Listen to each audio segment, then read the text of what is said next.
Zoom error code 1132 indicates that your Zoom account has been disabled due to a violation of Zoom's terms of service.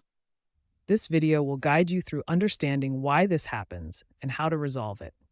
It's a common issue, especially in business and educational settings, but it's usually fixable. Error code 1132 fundamentally represents a security and policy enforcement measure implemented by Zoom to protect the integrity of its platform. Different types of violations will require specific resolution steps, but the foundation of any solution is ensuring full compliance with Zoom's terms of service. The first step in troubleshooting Zoom error code 1132 is to log into your Zoom account. Visit zoom.us/signin to access the login page. After successfully logging in, you will be automatically directed to the error page. The error page contains important details about why your account was suspended and guides you through the appeal process. When you encounter Zoom error code 1132, the error page will typically include a link to submit an appeal. This link allows you to request account reinstatement by providing necessary details to Zoom's support team. You'll need to provide detailed information about your account to support your appeal. Start with your basic account details, including your email address and full name. If the error is related to specific meetings, include the meeting IDs that were flagged. This helps Zoom's team investigate the exact incidents that led to the account disablement. Most importantly, provide any evidence that supports your claim of legitimate use. This could include screenshots, meeting purposes, or explanations of how you were complying with Zoom's terms of service. Throughout your appeal, be clear and concise in your explanation. Avoid unnecessary details and focus on facts that demonstrate your legitimate use of the platform. After submitting your appeal, Zoom's backend team will review your information against their database of flagged activities. This process may take 24 to 48 hours. Be patient and avoid submitting multiple appeals, as this can slow down the process. To prevent future Zoom account issues, start by enabling email verification for new meetings. This security feature requires participants to verify their email addresses before joining, ensuring only authorized users can participate and reducing the risk of unauthorized access. Another preventive measure is implementing single sign-on, or SSO.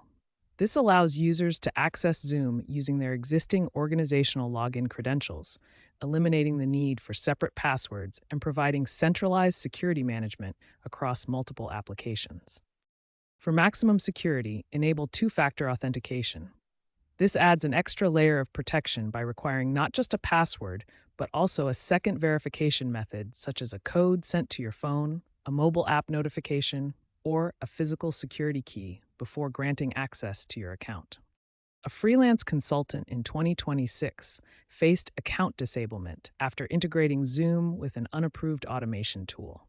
This case highlights the risks of unauthorized third-party integrations. The integration triggered Zoom's security flags, resulting in error code 1132 and account suspension. The consultant resolved the issue by unlinking the automation tool and submitting a usage audit to Zoom support. This demonstrates the importance of using only approved integrations to maintain compliance and avoid further violations. When dealing with Zoom error code 1132, it's crucial to avoid actions that could worsen the situation.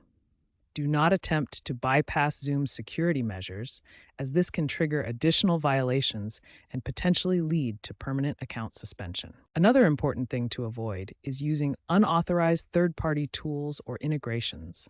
These can be flagged by Zoom's systems and may violate the platform's terms of service, complicating your recovery process. Do not share your account credentials with others or create multiple accounts to circumvent restrictions. This is considered abusive behavior and can result in further disables or permanent bans. Remember, these violations can lead to permanent account suspension, making recovery much more difficult. Instead, focus on complying with Zoom's terms of service and following the official appeal process. Looking ahead, Zoom is exploring integration with blockchain-based identity verification to improve account security and reduce false positives in disables.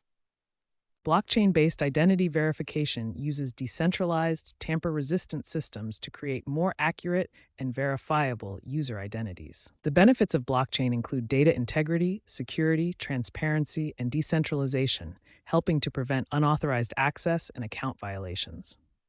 This integration is expected by 2027 and could significantly improve Zoom's ability to handle security flags while minimizing errors.